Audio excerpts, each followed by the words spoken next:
Alors, bonjour à tous, heureux de vous retrouver sur Yoga Conscience et Nutrition à ce jeudi 17 février 2022, 14h22, heure du Québec. J'espère que vous allez bien, malgré tout.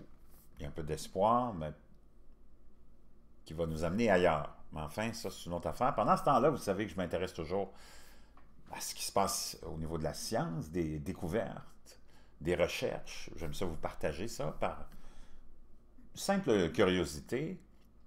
J'ai toujours eu mes doutes sur les programmes lunaires passés des États-Unis, hein, les missions spatiales, pour ceux qui me connaissent depuis longtemps, Apollo, les années 60-70, beaucoup d'hésitation à croire en ça, comme de plus en plus de gens, je pense qu'on est rendu dans un dernier sondage, je pense qu'il y a 20 ou 30% des Américains qui pensent qu'on n'est jamais allé sur la Lune.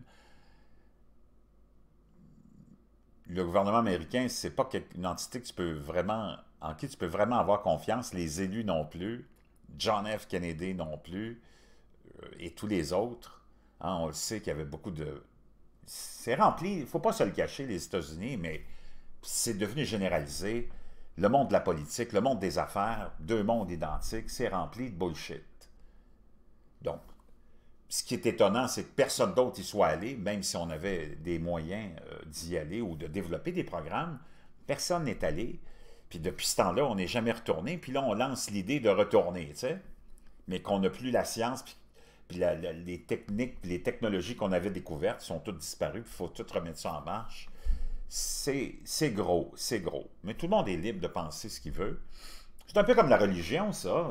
Tu as la foi ou tu l'as pas. Tu as la foi qu'on est allé ou tu l'as pas. Moi, j'ai des gros doutes. Mais peu importe, il y a beaucoup aussi d'éléments qui pourraient faire en sorte qu'on aurait pu reproduire facilement toutes ces grandes missions d'exploration lunaire et la présence de l'homme sur la Lune. Et là, on est en train de, parce que tout le monde veut retourner, Elon Musk en tête, et même la NASA sur la Lune, mais après ça, Mars, hein, Elon Musk veut coloniser Mars. On a des projets puis, qui sont d'une popularité incroyable pour essayer de voir comment on pourrait s'en sortir, parce que Mars n'a quand même pas une... Hein, c'est pas un environnement très accueillant puis propice à la vie, en tout cas pas comme on la connaît. Il faudrait qu'on fasse, si on veut aller là, d'abord il faudrait s'y rendre, puis deuxièmement, il faudrait y vivre. Pendant ce temps-là, avant de vous amener dans cet univers-là, je voulais juste vous... J'avais déjà parlé des ascenseurs hein, spatiaux qu'on pensait, ou que certaines personnes pense pouvoir concevoir, ben imaginez-vous, Bloomberg nous dit que les théories sur la façon de construire un ascenseur spatial existent depuis des décennies, alimentées par l'espoir de renoncer à des fusées coûteuses et chargées de carburant lors des voyages de l'humanité dans l'espace. Les scientifiques disent que non seulement une telle technologie transformerait notre capacité à nous déplacer vers le ciel, mais ce faisant, elle changerait l'humanité pour toujours. Un chercheur dit même que nous aurions pu en construire un maintenant, un de ces élévateurs-là, dans un épisode de Moonshot de Bloomberg. Hein, nous explorons la science derrière ce que beaucoup attribuent exclusivement au domaine de la science-fiction et comment de nouvelles découvertes pour jeter les bases pour faire de cet appareil fantastique une réalité dans un avenir pas trop lointain. Donc imaginez-vous, hein, c'est ça à quoi on s'attarde. Pendant ce temps-là, pour étudier la vie sur la planète rouge, des gens du monde entier se portent volontaires pour vivre avec des inconnus au milieu de nulle part.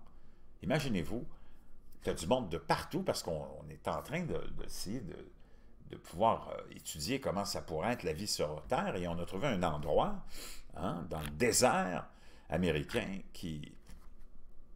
où on simule la vie sur Mars. Et les ennuis commencent après que 3 membres d'équipage, parce qu'on simule hein, des choses, ont quitté la sécurité du hub, leur poste de vie pressurisé pour 6 personnes et se sont aventurés à l'extérieur pour effectuer des travaux de routine.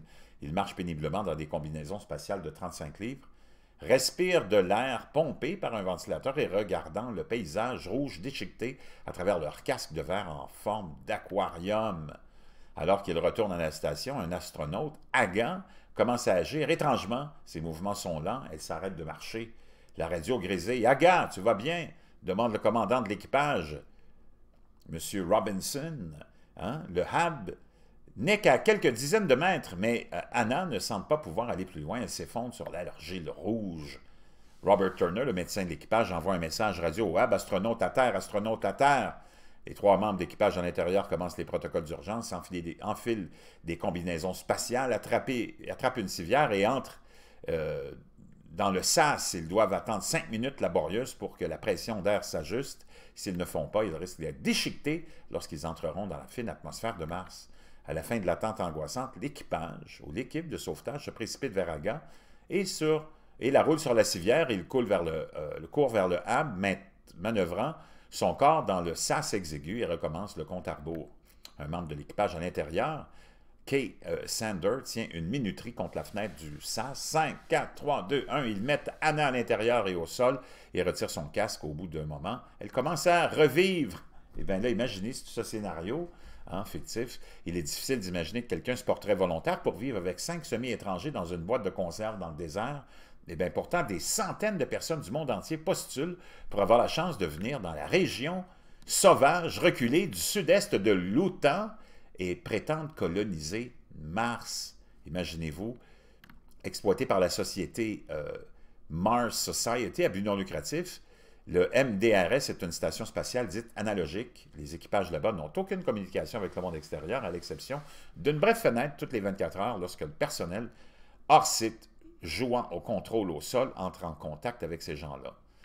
Bon, personne n'est autorisé à sortir sans enfiler une combinaison spatiale ou avant de passer par les procédures de SAS et patati patata. Donc, imaginez-vous qu'il y a du monde qui sont en train de s'amuser à ça. Et c'est plein de monde. Ça te donne une idée de ce qui se passe en ce moment, à ce niveau-là. On a un projet de simulation de Mars où des volontaires mettent leur corps en danger parce qu'on pense qu'on est capable d'aller coloniser Mars bientôt. Tu sais, Elon Musk en parle pour 2024, on est en 2022. Je ne sais pas ce que vous en pensez, mais enfin, il y a beaucoup de choses qui se font là, beaucoup d'argent qui se dépense. Est-ce que ça va se concrétiser? Moi, je ne le sais pas. Je sais qu'à l'époque, ça m'étonnerait vraiment qu'avec un gros cadran, téléphone à cadran, puis la technologie qu'on avait avant, ce soit fait. Tu peux voir qu'il y a beaucoup de paysages qui ressemblent à Mars et à la Lune. Beaucoup prétendent que ça a été fait dans des studios d'enregistrement. Moi, je ne le sais pas.